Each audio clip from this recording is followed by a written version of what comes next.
Hello नमस्कार, आप सभी लोगों का स्वागत है। मैं हूं राज राणा। अगर एक बार किसी भी वैकेंसी के लिए आवेदन प्रक्रिया प्रारंभ हो जाती है या नोटिफिकेशन जारी कर दिया जाता है, तो क्या नोटिफिकेशन जारी होने के बाद क्या कोई अन्य बदलाव किया जा सकता है? एक बहुत बड़ा प्रश्न है।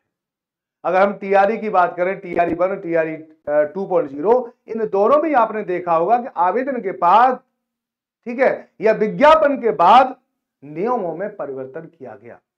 क्या खेल शुरू होने के बाद खेल के नियमों में बदलाव किया जा सकता है? यही बात आ गई पटना हाई कोर्ट में। और अगर पटना हाई कोर्ट में बात आ गई तो इसका प्रभाव टीआरई 1.0 और टीआरई 2.0 पर भी पड़ सकता है, गंभीर रूप से पड़ सकता है। क्या है यह मामला, संपूर्ण रूप से मैं आपको बताऊंगा। लेकिन थोड़े से दिन पहले, मैं कई साल पहले आपको इलाहाबाद हाई कोर्ट में भी लेके चलता हूं और उसके बारे में भी बता दूं कि वहां पर भी इसी प्रकार का मामला आया था। और आपको पता है कि यूपी टेट जब हुआ था, यूपी टेट के थ्रू बहुत सारे टीचरों की भर्ती हुई, फिर उस पर केस डाला गया। ठीक है, तो उसमें भी हाई कोर्ट ने यही कहा था कि खेल के नियम बाद में नहीं बदले जा सकते। आप विज्ञापन से जारी करने से पहले कुछ भी बदलाव करो, कोई बात नहीं है, लेकिन अगर एक बार विज्ञापन जारी हो गया तो विज्ञापन में जो कुछ उल्लिखित है उसी के आधार पर आप एग्जाम लोगे। एक बार फिर से ये जिन्न निकल के आ गया। कहां पर? पटना हाई कोर्ट में इसी प्रकार का मामला आया। एएनएम भर्ती मामले से संबंधित था। विज्ञापन जारी किया गया और विज्ञापन जारी करने के बाद एक नियम बनाया गया कि इस प्रक्रिया के हिसाब से एएनएम की नियुक्ति होगी। जब विज्ञापन जारी होने के बाद फिर बाद में नियम बदल दिया और बहुत सारे एएनएम की उसमें नियुक्ति नहीं हो पाई। ठीक है, इन सब ने केस डाल दिया कि जो आपने विज्ञापन जारी किया था, विज्ञापन के आधार पर ही भर्ती होनी चाहिए और बाद में किसी भी प्रकार का विज्ञापन में बदलाव नहीं करना चाहिए। और पटना हाई कोर्ट ने एएनएम, ठीक है, जो पूरा संघ था, उसको राहत दी। उन्होंने कहा कि हां, सही कह रहे हो आप, अगर एक बार विज्ञापन जारी हो गया है तो फिर बाद में उस विज्ञापन में कोई परिवर्तन नहीं लाया जा सकता। यानी एक बार खेल प्रारंभ हो गया तो खेल के नियमों को बदला नहीं जा सकता। ठीक है, और इस प्रकार से उन्होंने कहा कि जैसे विज्ञापन में उल्लिखित है उसी प्रकार से भर्ती की जाएगी।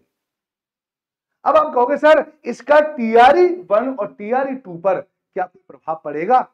तो आप याद करो, हमारे यहां पर जो 30 नंबर की भाषा अर्हता थी, पता है कि, यानी क्वालिफाई करना था आपको वो पेपर। और फिर बाद में आदेश के द्वारा ये कहा गया कि ऐसा है, वो भाषा वाला जो पेपर है 30 नंबर का, उसको हम नंबरों को शून्य मानते हैं। यानी चाहे वहां पर आप पास हुए हो या ना पास हुए हो, आपको पास माना जाएगा। इसका मतलब विज्ञापन के बाद नियम बदला, और नियम बदला तो कुछ लोग हाईकोर्ट गए हैं, ये केस भी वहां पे चल रहा है। ठीक है, इसलिए थोड़ी सी धड़कनों को तेज करने का समय है।